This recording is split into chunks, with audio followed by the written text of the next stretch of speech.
Oke, baik Bapak Ibu Guru, Assalamualaikum warahmatullahi wabarakatuh. Kembali lagi di channel Guru Obat 21 Media Informasi dan Edukasi.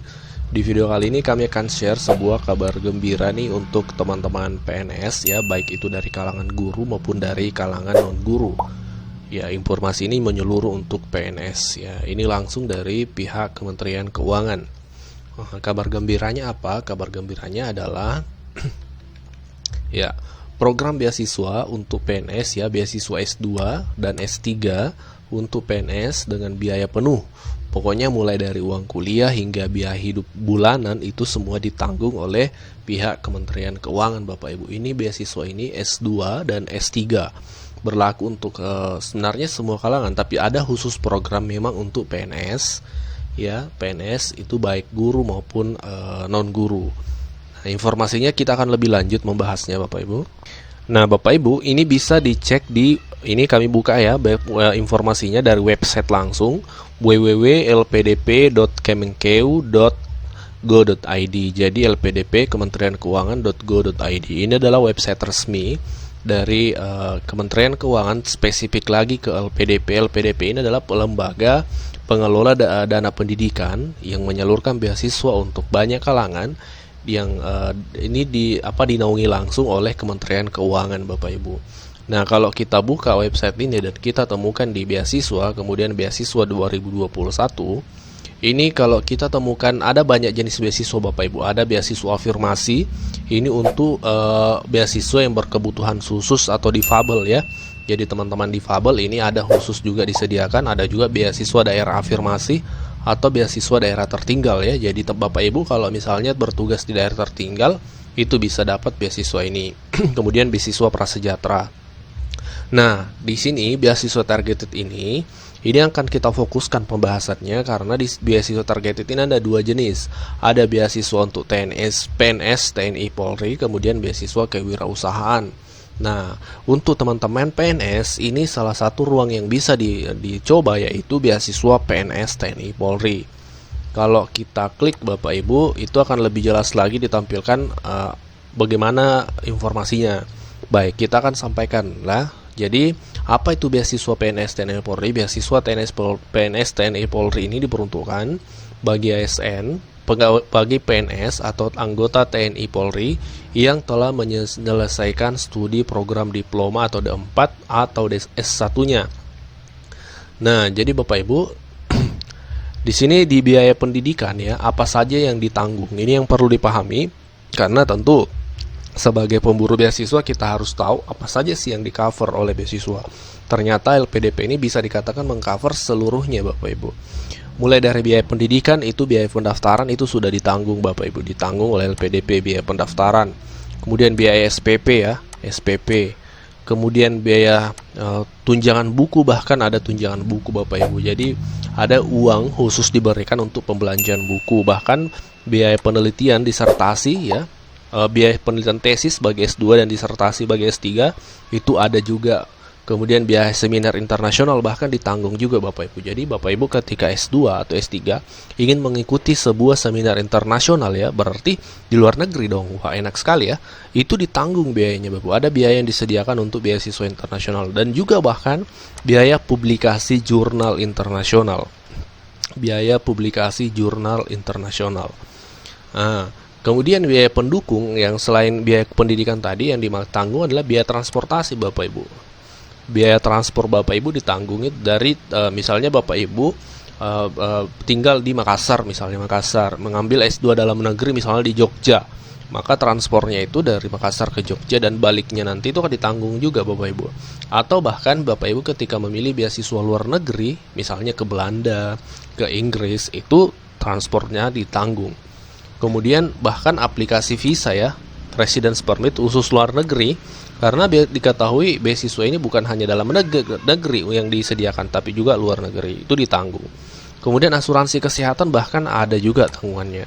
Nah, biaya hidup bulanan Bapak Ibu ini yang perlu ya, karena ini tentu butuh biaya untuk kehidupan kita sehari-hari selama pendidikan, itu pun ditanggung biaya hidup bulanan. Jadi setiap bulan akan diberikan uang sakunya seperti itu.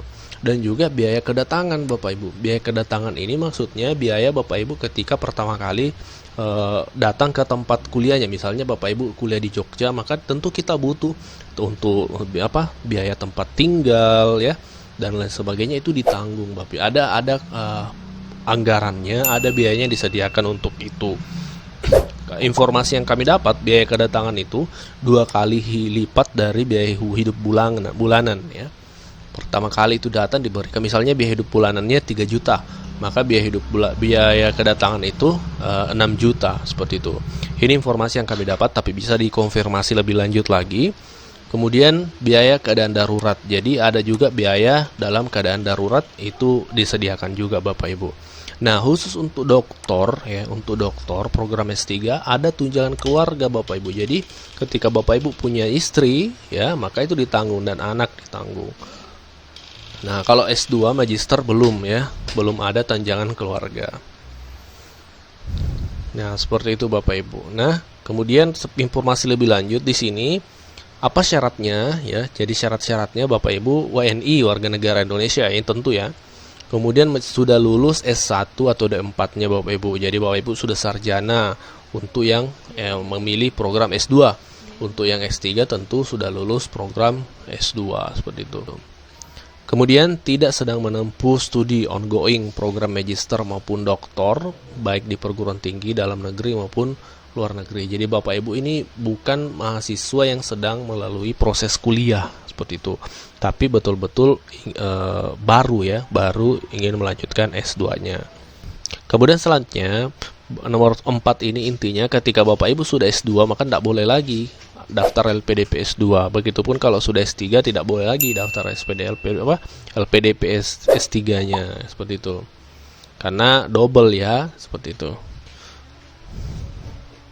Kemudian Bapak Ibu melampirkan surat rekomendasi dari akademisi bagi yang belum bekerja atau dari atasan bagi yang sudah bekerja. Dan jadi nanti Bapak Ibu menyediakan rekomendasi dari atasan Bapak Ibu. Kalau PNS kan otomatis sudah bekerja tuh, jadi harus ada rekomendasi dari pimpinannya. Kemudian memilih perguruan tinggi dan program studi sesuai dengan ketentuan LPDP. Oh iya, ini perlu dipahami. Jadi tidak semua kampus itu dipilih oleh LPDP untuk S2 atau S3-nya. LPDP ini bisa dikatakan semua kampus yang dipilih adalah kampus-kampus top. Bukan berarti kita tidak memperhitungkan kampus lain, tidak. Tapi rata-rata ini yang dipilih, misalnya untuk di Sulawesi Selatan itu setahu kami itu UNM dan Unhas. Nah, setahu kami itu saja dua ya, Unhas dan UNM. Nah, kalau di daerah lain misalnya UGM ya di Jogja ya, seperti UNY. Jadi bisa dikatakan memang rata-rata kampus terbaik dalam suatu wilayah seperti itu. Kemudian beasiswa hanya diperuntukkan untuk kelas reguler dan tidak diperuntukkan untuk kelas-kelas sebagai berikut. Yang pertama adalah kelas eksekutif. Jadi Bapak Ibu ketika mendaftar beasiswa ini harus betul-betul menjadi mahasiswa kelas reguler. Artinya yang betul-betul kuliah full, bukan kelas yang karyawan atau kelas eksekutif yang misalnya hanya masuk Sabtu Minggu seperti itu, tidak. Harus betul-betul kuliah di reguler seperti itu. Kemudian mengisi profil diri dan formulir pendaftaran. Kemudian menulis personal statement, menulis komitmen kembali ke Indonesia kalau lulusan luar negeri. Kemudian menulis proposal penelitian bagi pendaftar doktor seperti itu. Nah, ini adalah persyaratan-persyaratan khususnya Bapak Ibu. Anda nanti bisa cek di link ini.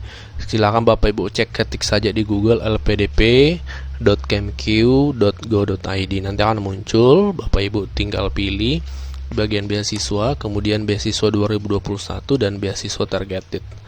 Nah, seperti ini. Nah, kalau Bapak Ibu merasa sudah terlambat untuk tahun ini, tahun depan masih akan dibuka lagi Bapak Ibu. Jadi setidaknya saat ini Bapak Ibu sudah mengetahui informasinya dan persyaratan-persyaratannya untuk dipersiapkan di tahun 2022 nanti. Nah, demikian info yang kami share, semoga bermanfaat. Wabillahi taufiq wal hidayah. Wassalamualaikum warahmatullahi wabarakatuh.